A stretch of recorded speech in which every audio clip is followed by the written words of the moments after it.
نحمده ونصلي على رسوله الكريم اما بعد فاعوذ بالله من الشیطان الرجیم بسم اللہ الرحمن الرحیم رب اشرح لی صدری ویسر لی امری واحلل عقدۃ من لسانی یفقهوا قولی رب زدنی علما۔ شروع اللہ کے پاک نام سے جو بڑا مہربان نہایت رحم کرنے والا ہے۔ پارہ نمبر 14۔ ربما یود الذین کفروا لو کانوا مسلمین۔ بعید نہیں کہ ایک وقت آ جائے کہ وہ لوگ جنہوں نے اسلام کو قبول کرنے سے انکار کیا پچھتا پچھتا کر کہیں گے کاش ہم نے سر تسلیم خم کیا ہوتا۔ انسان دنیا میں ملنے والی آزادی کو امتحان سمجھنے کی بجائے غفلت کی نظر کرتا ہے، غافل رہتا ہے، لیکن وقت قریب آ جاتا ہے، موت آ پہنچتی ہے لیکن عمل کا وقت ختم ہو جاتا ہے۔ تو جب یہ غفلت سے جاگے گا تو تب سوائے پچھتانے کے کوئی فائدہ نہ ہوگا، افسوس کرے گا کاش میں فرما بردار ہوتا، کاش میں نے بات مان لی ہوتی۔ سورۃ الحجر کی یہ آیات ہے، مکی صورت ہے۔ نبی صلی اللہ علیہ وسلم کو دعوت دیے ہوئے عرصہ ہو جاتا ہے اور آپ پر طرح طرح کے الزامات، کاہن، مجنون، جادوگر کہا گیا۔ نزول قرآن پر نبی صلی اللہ علیہ وسلم کو مجنون کہا جاتا ہے۔ قرآن کو زندگی میں نافذ کرنے والوں کو بھی یہی کچھ کہا جاتا ہے کہ دیوانے ہیں، سمجھ نہیں آتا، اتنا مشکل دین نہیں ہے۔ لیکن یاد رکھیں یہ وہ احکامات ہیں جو اللہ نے نازل کیے اور نبی صلی اللہ علیہ وسلم نے کر کے دکھائے۔ اپنی کتاب کی حفاظت کا ذمہ اللہ نے خود لیا۔ اللہ کے ذمہ ہے حفاظت قرآن، اس لیے کسی بھی قسم کی کوئی تبدیلی نہیں ہو سکی اور نہ ہو سکے گی۔ یہ اللہ رب العزت کا چیلنج ہے۔ آسمان دنیا کو خوبصورتی کا ذریعہ ستاروں کے ذریعے بنا دیا، غور و فکر کا ذریعہ، قسمت کا حال اور جاننے کا ذریعہ نہیں، کیونکہ یہ ستارے قسمت پر اثر انداز نہیں ہو سکتے۔ زمین تمام زندہ اجسام کے رہنے کی جگہ۔ اللہ کی حیرت انگیز تخلیق ہے جس نے ماں کی طرح سب بوجھ اٹھائے ہوئے ہیں۔ اللہ کے خزانے بہت وسیع ہیں مگر وہ ان میں سے معین مقدار کے مطابق ہی نازل کرتا ہے، اور انسان کی اپنی حقیقت کہ سوکھی مٹی کے سڑے ہوئے گارے سے اس کو تخلیق کیا، اور اس کے ساتھ مقابلے کے لیے شیطان نے جو تکبر کیا اور اللہ کی نافرمانی کی، برائی کو خوبصورت بنا کے پیش کرتا ہے۔ یہ شیطان کا حربہ ہے کہ خوبصورت بنا کے دکھانا تاکہ انسان گناہ کی طرف مائل ہو، لیکن اللہ کے مخلص بندے، شیطان کا زور مخلص بندوں پر نہیں چل سکتا۔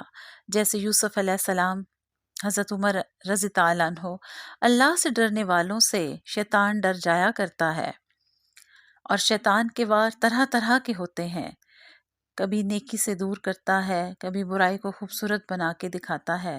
تو جو مخلص ہیں وہ اس کے ہر وار کو پہچان جاتے ہیں، وہ اس کے وار میں نہیں آتے، وہ فوراً پہچان کر اپنے رب سے دعا کرتے ہیں کہ دشمن کی شر سے ہمیں بچائے۔ وہ بحث و مباحثے سے گریز کرتے ہیں، لڑائی اور فتنے کا ذریعہ نہیں بنتے، علم کا تکبر نہیں کرتے، ریاکاری نہیں کرتے، حسد سے دور رہتے ہیں، گناہ غلطی ہو گئی تو اقرار کیا اور توبہ کر لیتے ہیں اور دوبارہ اس کو دہراتے نہیں، کیونکہ حضرت آدم علیہ السلام نے بھی غلطی کی تو اپنے رب سے فوراً توبہ کی تو رب نے توبہ قبول کر لی۔ تو اللہ کے بندوں پر شیطان کا زور نہیں چل سکتا۔ جہنم کے 7 دروازوں کا ذکر ہوا، ہر مجرم کے حساب سے جو مقرر ہیں، اور مخلص یہ دعا کرتے ہیں ربنا اصرف عنا عذاب جہنم ان عذابها کان غراما، اللہ ہمیں جہنم کے عذاب سے بچانا۔ جہنم تو اس کا پہلا درجہ ہے، اور حاویہ سب سے نچلا درجہ جس میں منافق ہوں گے، کافروں سے بھی برا انجام ہوگا۔ اللہم اجرنا من النار۔ اللہ نے سب من المثانی 7 ایسی آیات جو بار بار دہرائی جاتی ہیں وہ عطا کی۔ سورۃ الفاتحہ، ہر نماز کی ہر رکعت میں دہرائی جانے والی الفاتحہ، جس کو دعا بھی کہا گیا اور شفا بھی ہے۔ اس عظیم نعمت کے ہوتے ہوئے، یعنی عظیم نعمت قرآن اور الفاتحہ کے ہوتے ہوئے دنیا پرستوں کی طرف آنکھ اٹھا کر دیکھنے کی ضرورت نہیں۔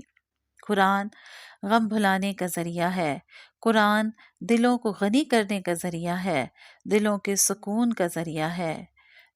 جس کو قرآن کی نعمت مل گئی، مال و متاع اور دنیا اس کے لیے ہیچ ہو جاتی ہے۔ اور ام القرآن سورۃ الفاتحہ کو کہا گیا۔ اور جب دین کی طرف انسان آتا ہے، عمل کرتا ہے، اپنی اصلاح شروع کرتا ہے، آگے بڑھتا ہے، تو دین کے کام میں لوگوں کی باتیں پریشان کرتی ہیں۔ تو پریشان جب دل ہو، دل تنگ ہو، تو اس کا علاج بتایا گیا کہ تسبیح کرو، اپنے مالک کی پاکی بیان کرو، سبحان اللہ و بحمدہ، سبحان اللہ العظیم۔ اور اللہ کی عبادت تو موت تک جاری رہنے والی ہے، غفلت نہیں برتنی تاکہ خاتمہ عبادت کی حالت میں ہو۔ اللہ نے انسان کی خدمت کے لیے بہت ساری مخلوقات کو لگا دیا۔ مویشیوں کا ذکر ہے، مویشیوں کے فوائد: گوشت، کھال، بال، دودھ، غذا کا حصول، خوبصورتی کا ذریعہ، بوجھ اٹھانے کا ذریعہ، سارے فائدے مویشیوں میں رکھ دیے۔ اس کا کھال سے لباس، جوتے بنانے کا ذریعہ، سواری کا ذریعہ، گھوڑا، گدا، خچر، سواری کے لیے بھی اور مال اٹھانے کے لیے بھی کام آتے ہیں، اور زینت کا ذریعہ بھی ہیں۔ بارش کے فوائد بتائے: پینے کے لیے پانی، جانوروں کے چارے کے لیے، درخت اگنے کا ذریعہ، زیتون، کھجور، انگور اور مختلف اقسام کے نباتات، یہ سب کی پیداوار کے لیے بارش کا ہونا ناگزیر۔ تو نباتات بارش سے پھلتی پھولتی ہے، حیوانات ہوں، چرند پرند، انسان، سب کی غذا کا ذریعہ پانی ہے۔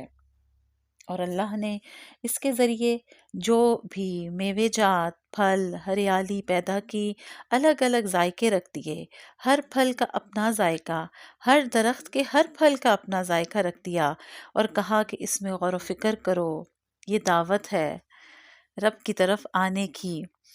سمندروں کے فوائد: سمندر سے تازہ گوشت، موتی، زیورات، قیمتی موتی حاصل ہوتے ہیں۔ تجارتی کشتیوں کا چلنا، تجارت کا ذریعہ، کاروبار کا ذریعہ، سمندر کے بھی انگنت فائدے۔ رات، دن، سورج، چاند، ستارے، سب کو خدمت میں لگا دیا۔ دن اور رات کیسے بنتے ہیں، آگے پیچھے کیسے آتے ہیں، سال پہ سال کیسے تبدیل ہو جاتا ہے، ان سب چیزوں میں نشانی ہے۔ اور جو نعمتوں کو پاتے ہیں تو نعمت دینے والے کو پہچان لیتے ہیں اور اس کا شکر ادا کرتے ہیں، لہٰذا نعمتوں کو استعمال کر کے دینے والے کا شکر ادا کرنا ہوگا۔ اللہ کے سوا جو زندہ یا فوت شدہ کو پکارا جاتا ہے وہ سب مردہ ہیں، کوئی طاقت نہیں رکھتے کہ ان کو سجدہ کیا جائے اور ان سے دعا کی جائے۔ پھر کیا وہ جو پیدا کرتا ہے اور جو کچھ پیدا نہیں کر سکتا، کیا دونوں برابر ہو سکتے ہیں؟ کیا تم ہوش میں نہیں آتے؟ وَالَّذِينَ يَدْعُونَ مِن دُونِ اللَّهِ لَا يَخْلُقُونَ شَيْئًا وَهُمْ يُخْلَقُونَ، بلکہ وہ تو خود مخلوق ہیں، خالق نہیں ہے۔ خالق ایک ہے، واحد ہے، احد ہے، صمد ہے، باقی سب مخلوقات ہیں۔ اور اللہ کی کتاب خیر ہی خیر ہے اور خیر کا ذریعہ ہے، دنیا آخرت میں کامیابی اور خیر کا ذریعہ اللہ کا کلام ہے، اللہ کی بات ہے۔ تو اسی لیے جب کتاب اٹھائی اور عمل صالحات ہونا شروع ہو گئے تو انعام میں ملنے والی جنت کا ذکر کیا، ادخلوا الجنت بما کنتم تعملون، کیونکہ تم عمل کرتے تھے اس لیے تمہیں جنت ملی، عمل کے نتیجے میں۔ بیان للناس، لوگوں کے لیے بیان کا ذریعہ، قرآن کی وضاحت نبی صلی اللہ علیہ وسلم نے کر دی۔ آپ کے قول فعل نے عملی طور پر قرآن کو کر کے دکھایا، وضاحت کر دی۔ حدیث قرآن کی تعبیر اور تشریح ہے۔ آپ کی قولی، فعلی، تقریری احادیث قرآن کی وضاحت کرتی ہیں۔ علم معلم کے بغیر نہیں سمجھ آ سکتا، اسی لیے آپ صلی اللہ علیہ وسلم نے وضاحت کر دی۔ اس لیے اس علم کے آنے کے بعد اللہ کے عذاب سے بے خوف نہیں ہونا چاہیے، کیونکہ پکڑ کسی بھی شکل میں کسی بھی وقت آ سکتی ہے۔ الہ ایک ہے، دو الہ نہیں ہو سکتے، نیکی اور بدی کے خدا الگ الگ نہیں، الہ تو بس ایک ہی ہے، بس اسی سے ڈرتے رہنا چاہیے۔ اور جن کو اللہ نے بیٹیاں عطا کیں انہیں ناپسند کر کے جاہلیت کے طرز عمل کا ثبوت نہیں دینا چاہیے۔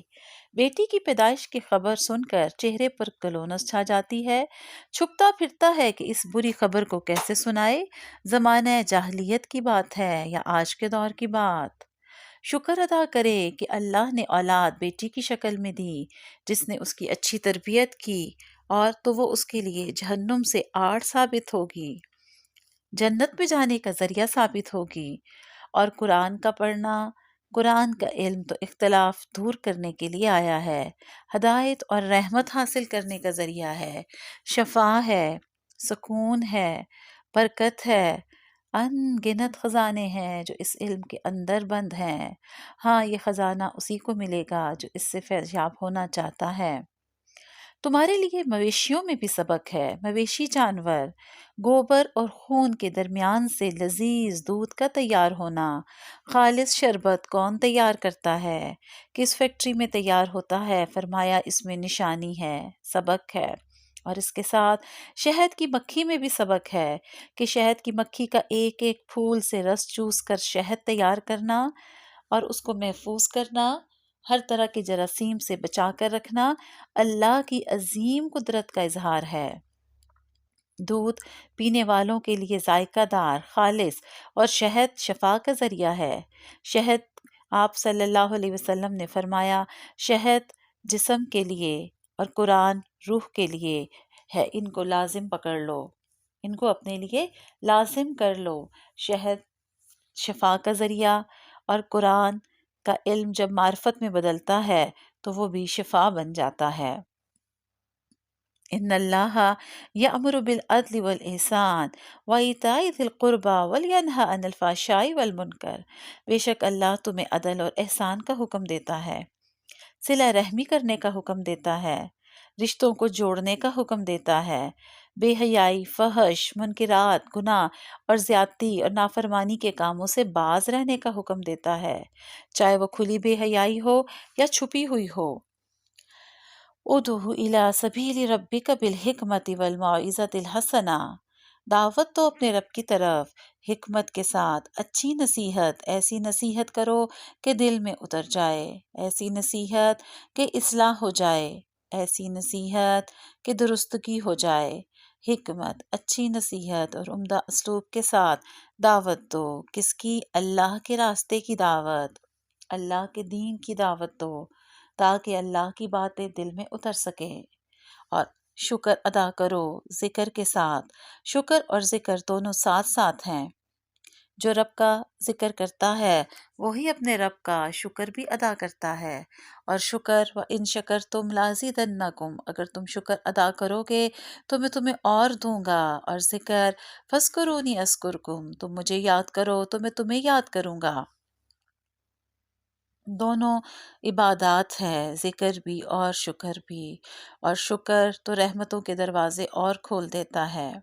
اور اس کے ساتھ ساتھ دو اور چیزیں بتائیں، تقوی اختیار کرنا اور احسان۔